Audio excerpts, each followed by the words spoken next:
So I'm sort of stuck for parts. I'm waiting for the Craddock's order to come for the Series 1. I thought I would show you a couple of little things that I've started to make. Well, not really make anything, but and another little problem concerning nuts and bolts. But first of all, I was in a conundrum. How the hell am I going to lift this engine up rather than using straps? Well, there was no lifting eyes on the damn thing. How was I going to do it? So I came up with an idea. And again, it's recycled Land Rover bits. You know the hub nuts? Not hub nut like it's on YouTube video. I got a hub nut and I welded a nut onto the side so I can use the bolts in a different place. Obviously these are long ones, but if I use these in place of the short bolts, I should be able to pick up the engine. And I made 2 of them. And that's all it is. Just these nuts, I'd never throw them away. They're absolutely brilliant for lifting stuff on them. It's amazing how much you can lift with one of them. But like I say, be safe. They should only lift, to be safety, 2 ounces. Anything else than that, it's your risk. But trying to cover my ass. So then I got to thinking, as you do, so they're going to be fine. So then I got to be thinking, bolts, right? Now I've painted the engine, the bolts are going to look pretty crap. So, what? I've got another camera going. I don't know if it's going to pick up. I think it's too high. Not professional. What am I going to do with the bolts? Now, we could zinc plate them, which we've tried before, but that's a pain in the ass. It's a bit, you know, hit and miss sometimes.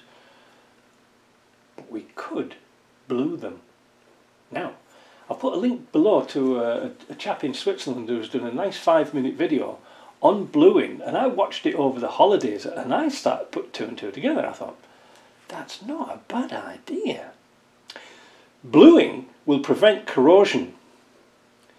Now I don't know for how long, but they use it on guns principally, so they don't want them to go rusty, and they can get quite hot, can't they, you know, when they're firing bullets all over America.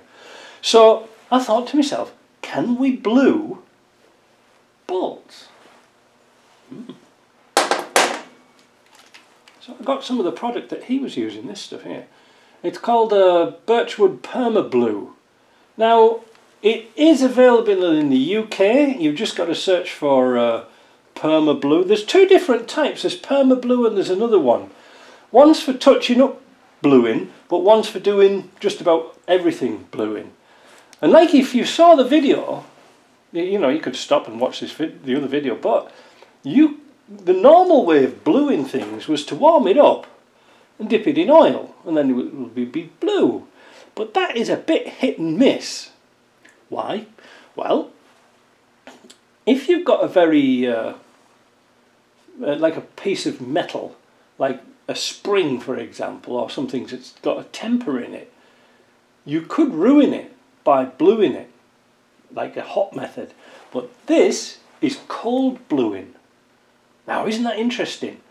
And I looked at it and I thought, that could be just the answer for us, to do a nice finish on steel pieces without them going rusty and without painting them. Because you know what it's like, if I painted that headbolt, as soon as I tightened it down it would all crack, correct? So, I'm going to have an experiment. I've put all these nuts and bolts for the sump on a magnet and I shoved them in the sandblaster behind me. Now, get speaker magnets. Don't throw any speakers out. Get down at the scrapyard and get some speakers out of cars, because they're absolutely brilliant. And, little top tip here, if you stick about 3 or 4 together, they become like a super magnet. You sort of can't pull them off. It's great. They are really, really good for doing nuts and bolts, because if you're blasting it around 60 psi, it won't blow the bolts off. Take it out of your cabinet, mix them up, put them back in, so you get a nice even surface. Now, according to the Swiss gentleman,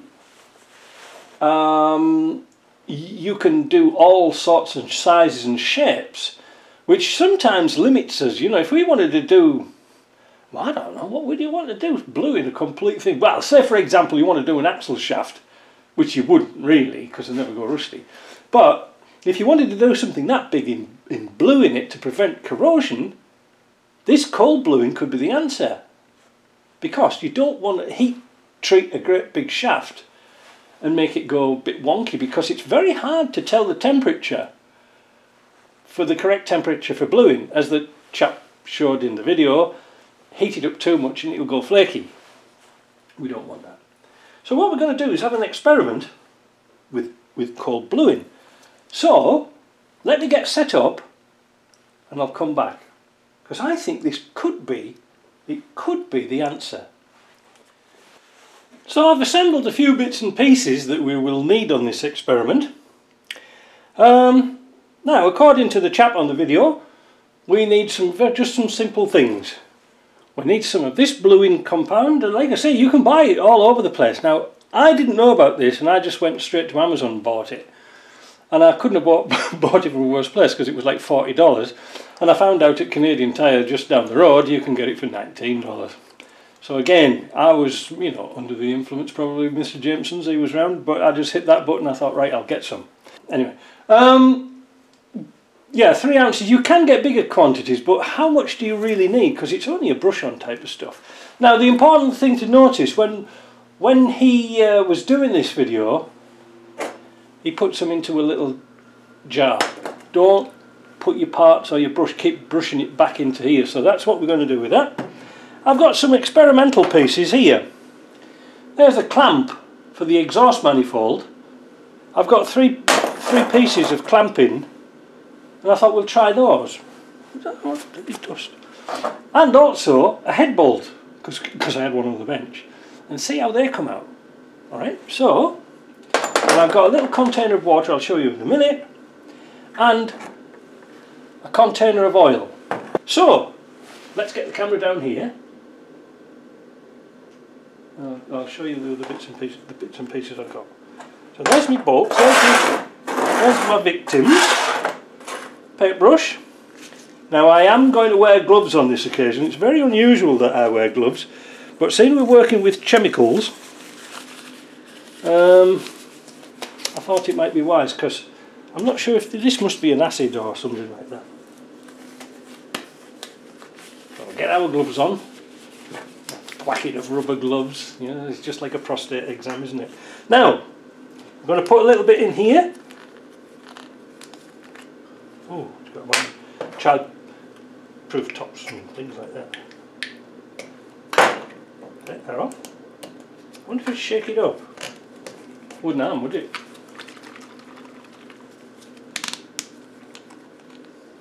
Now, let's get this camera here, because it might pick up something else. I don't know. We'll see. Pour a little bit in. Oh, look, it's clear. Never seen that before. Like I said, this is the first time I've done it, and if it works, it's going to be brilliant. Let's start with a bolt. Is it going to work? Is it just water? Is it just tap water?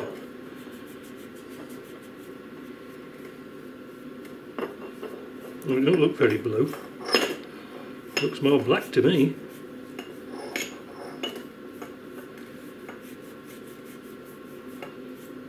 It's doing something. I'm not bothered about all the rest of it, because it's going to be in the engine. Is it blue? You can probably see I've perhaps missed a bit. Anyway, we'll rinse it off.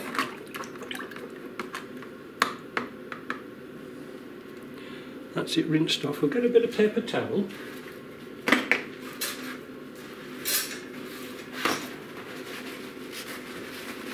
Dry it. Even if the parts come out black, it doesn't bother me too much.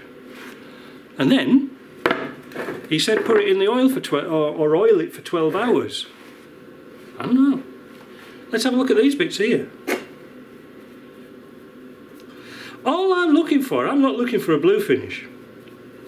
I'm looking for something that's going to be a little bit more resistant to rust, as you are, because, as you know, if you've polished all these bolts up with a wire wheel and things like that, and then you put them back on the car, and the first time you power wash your engine, it'll go rusty.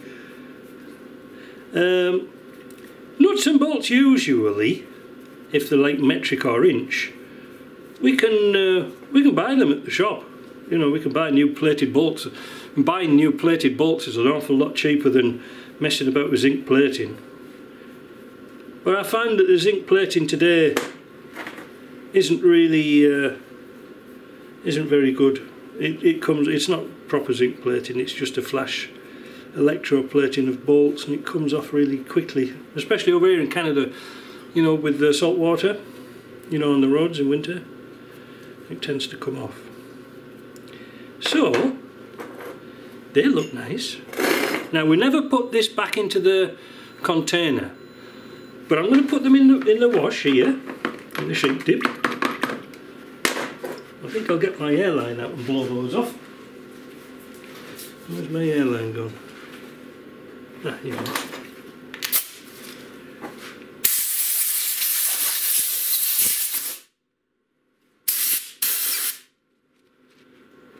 And you can see it's a nice finish, eh? Get in there. I've just been doing a little experiment with bluing bolts, like bolt heads and things like this. So I thought I'll do a combination of the results of the bluing and what were the Whitworth spanners like. What did they actually fit like? These things down here. Not bad. Not bad at all. They came out quite good, actually. I hope this is recording all right. I'm trying a microphone today. Yeah, they came out quite good. The bolts didn't come out blue, but they came out black, which is good enough for me. But what do they fit like on the spanners? Well, there's a 3/8 Whitworth, and it fits really nice. That end, and you can see there, look, it's a really nice fit. That's a 3/8. I've got some other little bolts down here. There's a 3/16. 3/16 fits nice. Let's have a look at another one. Put that back before it gets lost as usual. What's that one? No, it's not that one, it's 5/16. 5/16. Nice fit. Nice fit. Sockets. Again. Snug fit. Snug fit. Snug fit.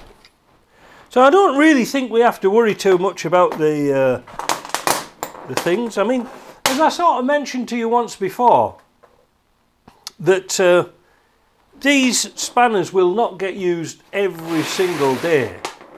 You know, like I'd just use my cheap Indian spanners for that. But it's not as if you're going to be breaking things, if you get what I'm trying to say. I mean, I generally use a lot of these things here. These just ordinary cheap spanners. And I've never broke one yet. I've never broke a spanner. Only by putting a real big extension lead on it, I've snapped the jaws off. But I mean, that's my fault, you know, for using extensions.